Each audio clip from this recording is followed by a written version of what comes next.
Hello friends, எப்படி இருக்கீங்க? Welcome to Karthik show. இன்னைக்கு நம்ம இந்த வீடியோவில் ஏஐ துறையில் முக்கியமாக ரோபோட்டிக்ஸ் அப்படிங்கிற பிரிவில் எப்படி ஏஐ செயல்படுது, இந்த ஏஐ தொழில்நுட்பத்தை எப்படி பயன்படுத்துகிறாங்க, அதுலேயும் முக்கியமாக ஒரு ரோபோட்டோட நியூரல் ஸ்கீமா மற்றும் ஆர்கிடெக்சர் எப்படி இருக்கும் அப்படிங்கிறத பார்க்க போகிறோம். சுருக்கமாக சொல்லணும்னா ஒரு ரோபோட்டோட மூளை எப்படி வேலை செய்யுது அப்படிங்கிறதான் எளிமையான முறையில் பார்க்க போகிறோம். வீடியோக்குள்ள போகலாம். Stay tuned.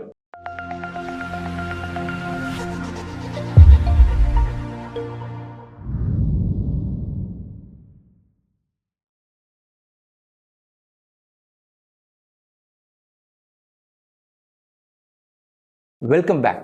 அதிவேகத்தில் வளர்ந்து வர ஏஐ துறையில் ரோபோட்டிக்ஸ் அப்படிங்கிறது பார்த்தீங்கன்னா ரொம்ப சுவாரஸ்யமான விஷயமா இருக்குது. எந்திரன், ஐரோபோ, டெர்மினேட்டர் போன்ற படங்களில் ஒரு ஹியூமனாய்டு ரோபோட் அப்படிங்கிறது எப்படியெல்லாம் இருக்கலாம் அப்படிங்கிறத பல கோணத்தில் காமிச்சிருக்காங்க. ஆனால் அந்த வகையான ரோபோட்ஸ்லாம் இப்போ புழக்கத்தில் இருக்கா அப்படின்னு கேட்டிங்கன்னா கண்டிப்பாக இல்லை. அதுக்கு இன்னும் பல வருடங்கள் ஆகும். அதை உருவாக்கும் முயற்சியில் பல நிறுவனங்கள் ஆராய்ச்சி மேற்கொண்டு வராங்க. அந்த வகையான ரோபோட்ஸ் எல்லாம் சூப்பர் ஏஐ, ஏஜிஐ, அதாவது ஆர்டிஃபிஷியல் ஜெனரல் இன்டெலிஜென்ஸ் பவர் கொண்ட ரோபோட்ஸ் அப்படின்னு சொல்லுவாங்க. இதை பற்றி நீங்கள் மேலும் தெரிஞ்சுக்கணும்னா அதுக்காக தனி வீடியோ நம்ம பண்ணியிருக்கோம். அதோட லிங்கை நான் டிஸ்கிரிப்ஷன் கொடுக்குறேன், செக் பண்ணி பாருங்க.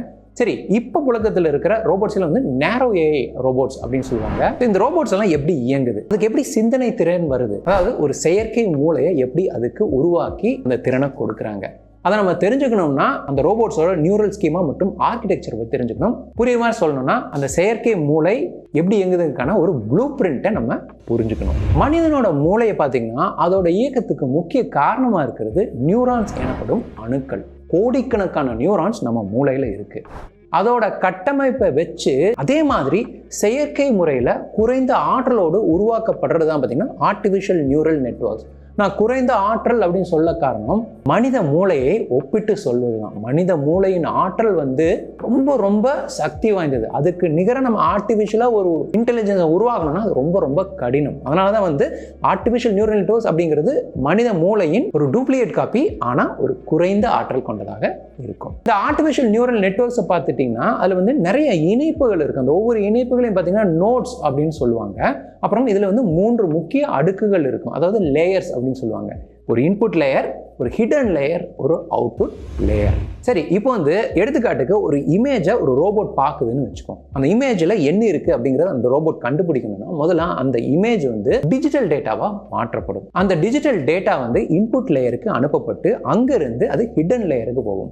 அந்த ஹிடன் லேயரில் தான் மேஜிக் நடக்கும். நம்ம மேஜிக் அப்படின்னு சொல்லும்போது அந்த டேட்டாவை அனலைஸ் பண்ணி அது என்னவா இருக்கும் அப்படிங்கிறத கண்டுபிடிக்கிறதுக்கான ப்ராசஸிங் எல்லாமே அந்த ஹிடன் லேயரில் தான் நடக்கும். அது நடந்து முடிஞ்சதுக்கப்புறம் அது என்னன்னு கண்டுபிடிச்சிச்சுன்னா அது அவுட்புட் லேயருக்கு அனுப்பப்பட்டு அந்த ரோபோட் அந்த இமேஜில் இருக்கிறது என்ன அப்படிங்கிறத கண்டுபிடிச்சு நமக்கு சொல்லும். இந்த ஹிடன் லேயர் அப்படிங்கிறது தான் நீங்கள் ரொம்ப கவனம் செலுத்தணும். நான் ஏன் அங்கே மேஜிக் நடக்குதுன்னு சொல்கிறேன்னா, இப்போ இன்புட் கொடுக்குறோம், அதை என்னன்னு கண்டுபிடிச்சு அவுட்புட் வருது. அந்த ஹிடன் லேயர்னு சொல்ல காரணம் அதுக்குள்ளே என்ன நடக்குது அப்படிங்கிறத நம்மளால் புள்ளி விவரமாக ஸ்டெப் பை ஸ்டெப்பாக சொல்கிறது கடினம். அதுக்குள்ளே சில டீப் லேர்னிங் அல்காரிதம்ஸ் இருக்கும். அந்த அல்காரிதம் பயன்படுத்தி இந்த ரோபோட்ஸ் எல்லாம் என்ன அப்படிங்கிறத கண்டுபிடிக்குது. ஆனால் அந்த ஒவ்வொன்றுக்கும் எப்படி நடக்குது அப்படிங்கிறத ஸ்டெப் பை ஸ்டெப்பாக டீட்டெயிலாக நம்மளால சொல்ல முடியாது. ஆனால் அதுக்காக இதை பற்றி முற்றிலுமே நம்ம தெரியாமல் போயிருமானா இல்லை, சில விஷயங்களை நம்ம தெரிஞ்சுக்கலாம். அதை எளிமையான முறையில் நம்ம அடுத்து பார்க்கலாம். அதுக்கு தான் நம்ம இந்த நியூரல் நெட்வொர்க்கோட ஆர்கிடெக்சரை பற்றி தெரிஞ்சுக்கணும். அதாவது இந்த மூளையின் ப்ளூ பிரிண்ட்டை நம்ம தெரிஞ்சுக்கணும். ஒரு ரோபோட்டோட பயன்பாட்டை பொறுத்து அதோட பயன்படுத்தப்படுற இந்த நியூரல் நெட்வொர்க் ஆர்கிடெக்சர் மாறுபடும். நம்ம பேசிக்ஸ்ல இருந்து ஆரம்பிக்கலாம். ஒரு சிம்பிளான ஒரு ரோபோட் இப்போ ஒரு கன்வேயர் பெல்ட்ல சில பொருட்கள் எல்லாம் போகுது. அந்த பொருள்ல என்ன இருக்கு அப்படிங்கிறத கண்டுபிடிச்சு கரெக்டா அதை அப்படியே ஃபிட் பண்ற மாதிரி ஒரு ரோபோட்னு வச்சுக்கோம். இல்லாட்டி ஒரு இமேஜை கொடுக்கணும், அதுல இமேஜ்ல என்ன இருக்கு அப்படிங்கிற கண்டுபிடிக்கணும் ஒரு ரோபோட் அப்படிங்கிறத வச்சுக்கோம். இந்த மாதிரியான ரோபோட்ஸ்ல அதிகமாக பயன்படுத்தப்படுற ஆர்கிடெக்சரோட பேரு ஃபீட் ஃபார்வர்ட் நியூரல் நெட்வொர்க்ஸ். இந்த ரோபோட்ஸ் எல்லாம் பாத்தீங்கன்னா ஒரு நேரடியான வேலைகளை செய்யக்கூடியது. இதுல ரொம்ப காம்ப்ளெக்ஸ்லாம் இருக்காது. ஒரு பொருள் வரும், அதுல என்ன பொருள் அப்படிங்கிறத கண்டுபிடிச்சு அதற்கு ஒரு ஆக்ஷன் பண்ணும். அந்த பொருளை எடுக்க செய்யலாம், இல்லாட்டி இப்போ நிறைய இமேஜஸ் அதுல இருக்கிற ஒவ்வொரு இமேஜ் என்னன்னு கண்டுபிடிக்கலாம். இந்த மாதிரி நேரடி செயல்களை செய்யக்கூடிய ரோபோட்ஸ்ல பாத்தீங்கன்னா ஃபீட் ஃபார்வர்ட் ஆர்கிடெக்சரை பயன்படுத்துவாங்க. சரி, இது எப்படி எங்கன்னு பாத்தீங்கன்னா நம்ம முன்னாடி பார்த்த மாதிரி தான் 3 லேயர்ஸ் இருக்கும். டேட்டா இன்புட் லேயருக்கு போய் அங்கிருந்து ஹிடன் லேயர் போய் அங்கிருந்து அவுட்புட் லேயருக்கு அப்படியே ஒரு நேர் வரிசையா போயிடும். நமக்கு அவுட்புட் என்ன அப்படிங்கிறது கிடைச்சிரும். இது ஒரு பேசிக்கான ரோபோட்ல பயன்படுத்தப்படுற நியூரல் நியூரல் நெட்வொர்க் ஆர்கிடெக்சர். சரி, இதுவே இன்னும் கொஞ்சம் ஒரு காம்ப்ளெக்ஸான டாஸ்க் செய்யக்கூடிய ரோபோட்ஸ் அப்படின்னு வச்சுக்குவோம். இப்போ ஃபேக்ட்ரிஸ்லாம் பார்த்தீங்கன்னா ஒரு பொருளை வந்து ஒரு இடத்துல இருந்து எடுத்து கொண்டு போய் இன்னொரு இடத்துல வைக்கிற மாதிரி ரோபோட்ஸ் எல்லாம் இருக்குது. ஸோ அந்த ரோபோட்ஸில் பயன்படுத்தப்படுற நியூரல் நெட்வொர்க் ஆர்கிடெக்சர் பார்த்துட்டிங்கன்னா ரெக்கரண்ட் நியூரல் நெட்வொர்க்ஸ் அப்படிங்கிறது தான் அதிகமாக பயன்படுத்தப்படும்.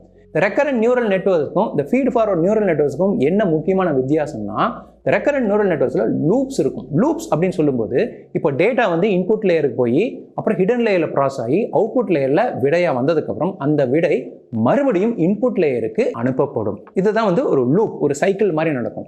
இப்படி பண்ணுறதுனால அந்த ரோபோட்ஸுக்கு வந்து ஞாபக சக்தி அப்படிங்கிற ஒரு திறன் உருவாகும். இப்போ புரியுமே சொன்னால், இப்போ ரோபோட் வந்து ஒரு பாதையில் போயிட்டு இருக்குன்னா அந்த பாதையில் அதை சந்திக்கும் ஒரு தடையாவோ இல்லை வந்து ஒரு பாதையில் ஒரு மாற்றங்களோ அதையெல்லாம் வந்து தெரிஞ்சுக்கிட்டு அதை மறுபடியும் தன்னோட மெமரிக்கு இன்புட்டாக கொடுத்து இனி வரும் பாதைகளில் எப்படியெல்லாம் வரலாம் அப்படிங்கிறத கணிக்கும் திறனை இந்த ரோபோட்ஸுக்கு இந்த ரெக்கரண்ட் நியூரல் நெட்வொர்க்ஸ் கொடுக்கும். இதுதான் ரோபோட்ஸ்ல இருக்கிற ரெண்டாவது முக்கியமான ஒரு ஆர்கிடெக்சர். இதை விட அட்வான்ஸான காம்ப்ளெக்ஸான டாஸ்க் செய்யக்கூடிய ரோபோட்ஸுக்கு பயன்படுத்தப்படும் ஆர்கிடெக்சர் பார்த்தீங்கன்னா கன்வல்யூஷன் நியூரல் நெட்வொர்க்ஸ் அப்படின்னு சொல்லுவாங்க. இது முக்கியமா இமேஜஸ், வீடியோஸ் எல்லாம் அனலைஸ் பண்ணக்கூடிய ரோபோட்ஸ்க்கு பயன்படுத்தும். அதுவும் ரியல் டைம்ல அனலைஸ் பண்ற ரோபோட்ஸுக்கு இந்த கன்வல்யூஷன் நியூரல் நெட்வொர்க்ஸை பயன்படுத்துவாங்க. இதுக்கு சிறந்த எடுத்துக்காட்டுன்னு பார்த்தீங்கன்னா செல்ஃப் டிரைவிங் கார்ஸ், அதாவது தானாக இயங்கக்கூடிய வாகனங்கள். இதெல்லாம் பார்த்தீங்கன்னா இப்போ ரோட்டில் போயிட்டு இருக்குதுன்னா அந்த நேரத்தில் தனக்கு முன்னாடி என்ன வாகனம் போகுது, அந்த வாகனத்தோட வேகம் எப்படி இருக்குது, தனக்கு பின்னாடி என்ன வாகனம் வருது, ஒரு சிக்னல் வருதா, திடீர்னு யாராவது நடுவில் கிராஸ் பண்ணுறாங்களா, இந்த மாதிரி பல விஷயங்களை தனக்கு இருக்கிற சென்சார்ஸ், கேமராஸ் மூலமா டேட்டாவை இன்புட் எடுத்து மில்லி செகண்ட், நானோ செகண்டில் ப்ராசஸ் பண்ணி முடிவெடுக்க வேண்டிய ஆர்டிஃபிஷியல் இன்டெலிஜென்ஸ் திற கொண்ட டிவைசஸாக இருக்கும். இந்த மாதிரி ரொம்ப ரொம்ப காம்ப்ளெக்ஸான டேட்டாவை ப்ராசஸ் பண்ணுறதுக்கு பயன்படுத்தப்படும் ரோபோட்ஸோட ஸ்கீமா பார்த்துட்டிங்கன்னா கன்வல்யூஷன் நியூரல் நெட்வொர்க்ஸ் ஆர்கிடெக்சர் கொண்டதாக இருக்கும். நீங்கள் ஏஐ துறையில் வேலை செய்யணும், மெஷின் லேர்னிங் கற்றுக்கணும் அப்படிங்கிற ஆர்வலராக இருந்தாலோ, இல்லை வந்து ப்ரோக்ராமிங் துறைக்கு போகணும், ஆனால் எனக்கு ப்ரோக்ராமிங்கே தெரியல அப்படின்னு நீங்கள் நினைக்கிறவங்க இருந்தாலோ, உங்களுக்கு ஈஸியாக சுலபமாக கற்றுக்கொள்ளும் விதத்தில் இருக்கிற ஒரு ப்ரோக்ராமிங் லாங்குவேஜ் பார்த்தீங்கன்னா பைத்தான் தான். மேலும் இந்த பைத்தான் வந்து மெஷின் லேர்னிங் மற்றும் ஆர்டிஃபிஷியல் இன்டெலிஜென்ஸ் செயல்படுத்துறதுக்கு பெரிதளவில் பயன்படுத்தப்படுது.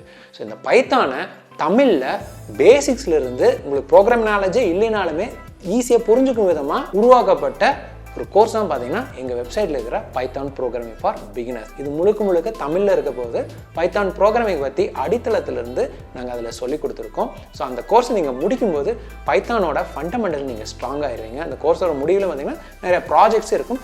அது முடிக்கும்போது உங்களுக்கு இந்த ப்ரோக்ராமிங்கில் உங்களோட கான்ஃபிடன்ஸ் லெவல் கண்டிப்பாக அதிகரிக்கும். இதை முடிச்சுட்டு நீங்கள் மெஷின் லேர்னிங் கற்றுக்கணும் அப்படின்னு ஆர்வம் காட்டிங்கன்னா அதற்கு உதவும் விதத்தில் Python programming for machine learning அப்படிங்கிற இன்னொரு கோர்ஸையும் நாங்கள் வந்து எங்கள் வெப்சைட்டில் லான்ச் பண்ணியிருக்கோம்.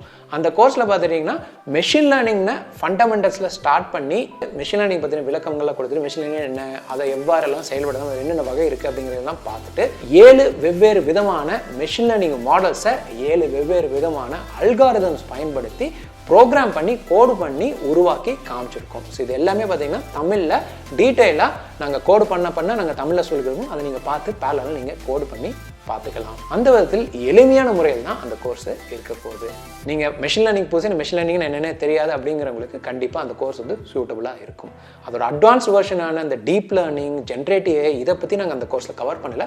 பட் அது சம்மந்தமான கோர்ஸ் வந்து ஃபியூச்சரில் வரும். அது வந்த உடனே அதோட லிங்க் என்ன டிஸ்கிரிப்ஷன் கொடுக்கும். 2 கோர்ஸில் உங்களுக்கு எந்த கோர்ஸ் வேணாலும் நீங்கள் என்ரோல் பண்ணிக்கலாம். இந்த கோர்ஸ் நீங்கள் ஒன்ஸ் பர்ச்சேஸ் பண்ணி உங்களுக்கு லைஃப் டைம் ஆக்சஸ் இருக்குது. இந்த 2 கோர்ஸையுமே நீங்கள் வாங்கணும் அப்படின்னு முடிவு பண்ணிங்கன்னா இதை தனித்தனியாக வாங்குறத விட எங்களோட வெப்சைட்டில் பைத்தான் ப்ரோக்ராமிங் பேக்கேஜ் அப்படின்னு 2 கம்பைன் பண்ணி நாங்கள் ஒரு பேக்கேஜாக கொடுத்துருக்கோம். ஸோ அப்படி வாங்கும்போது இந்த 2 கோர்ஸையும் தனித்தனியாக வாங்குறது காட்டிலையுமே மலிவான விலையில் கிடைக்கும். இது அனைத்துக்கான லிங்கையும் நான் வந்து டிஸ்கிரிப்ஷனில் கொடுக்குறேன். செக் பண்ணி பாருங்கள். பைத்தான் மற்றும் மெஷின் லேர்னிங்கில் உங்களோட கரியரை பூஸ்ட் பண்ணுங்கள். All the best. ஆனால் இப்போ உங்களுக்கு ஒரு கேள்வி வரலாம், சரி இந்த ஆர்கிடெக்சர்லாம் பயன்படுத்துகிறாங்க, இதை வச்சு எப்படி அந்த ரோபோட்ஸ் வந்து ஸ்மார்ட்டாக இயங்குது? அங்கே தான் வந்து ட்ரைனிங் அப்படிங்கிறது ரொம்ப முக்கியமாக பங்களிக்குது.